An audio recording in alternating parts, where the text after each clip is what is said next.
Shalom Bapak Ibu Saudara dimanapun berada, berharap Bapak Ibu Saudara dalam keadaan yang sehat-sehat dan diberkati oleh Tuhan.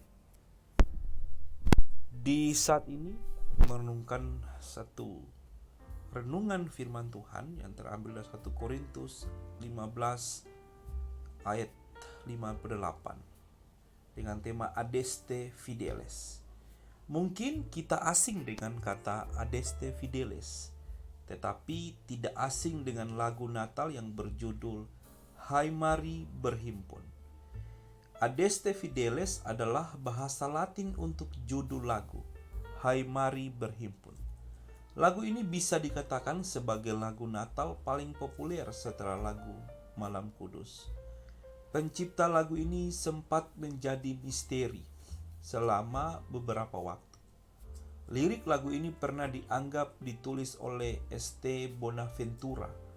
Pernah juga dianggap ditulis oleh teolog yang berasal dari Portugis, Jerman, Spanyol, termasuk organis asal Inggris John Reading di tahun 1692.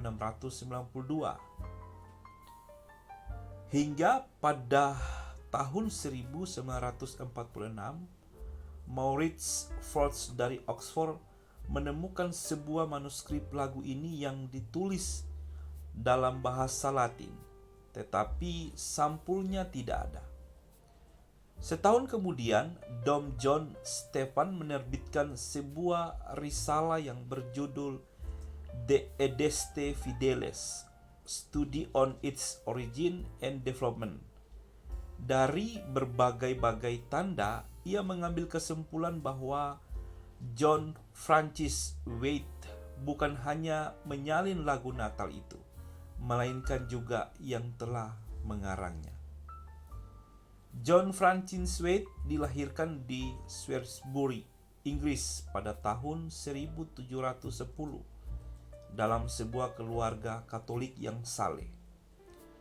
Karena suasana politik yang tidak menentu, maka banyak umat Katolik yang harus mengungsi dari Inggris ke negeri-negeri lain. Salah satunya adalah ke kota Douai di sebelah utara negeri Prancis. Di tempat itu mereka membuka sebuah perguruan tinggi untuk pendidikan para pastor yang berbahasa Inggris.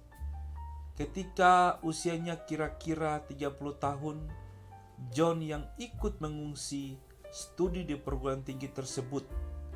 Pekerjaannya sebagai guru musik merangkap kaligrafer pada masa itu mesin cetak. Bahkan Stanley belum ditemukan. Sehingga kalau mau mengubah lagu atau musik, dicarilah seorang juru tulis yang rapi dan teliti.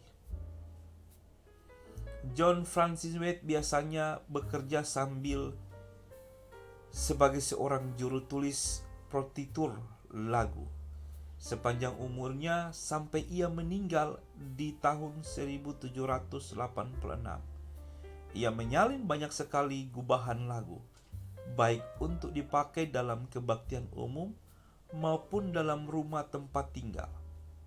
John akhirnya menjual syair-syair lagunya yang disertai musik untuk biaya hidup sehari-harinya. Penjualannya laris karena lagunya mudah dan sederhana. Saat ini syair lagu Hai Mari Berhimpun sudah diterjemahkan paling tidak ke dalam 120 bahasa. Luar biasa. Lagu yang dulu dianggap sederhana tetapi akhirnya mendunia dan menjadi berkat bagi banyak orang. John pasti tidak menyangka kalau karyanya akan menjadi terkenal. Kita melihat hidup John yang sulit pada waktu itu, tetapi dia tetap mencoba berkarya dengan semua kemampuan yang ada. Bagi kita saat ini, mari kita tetap berkarya dengan semua kemampuan yang ada dan percaya bahwa Tuhan akan menghargai semua jerih kita. Firman-Nya berkata bahwa jerih payah kita di dalam Tuhan tidak akan pernah sia-sia. Kadang karya kita tidak dianggap oleh yang lain, tetapi percayalah, Tuhan pasti menghargainya. Tetaplah berkarya walaupun dalam keadaan yang sulit, karena karya kita akan bernilai di hadapan Tuhan. Tuhan Yesus memberkati. Shalom.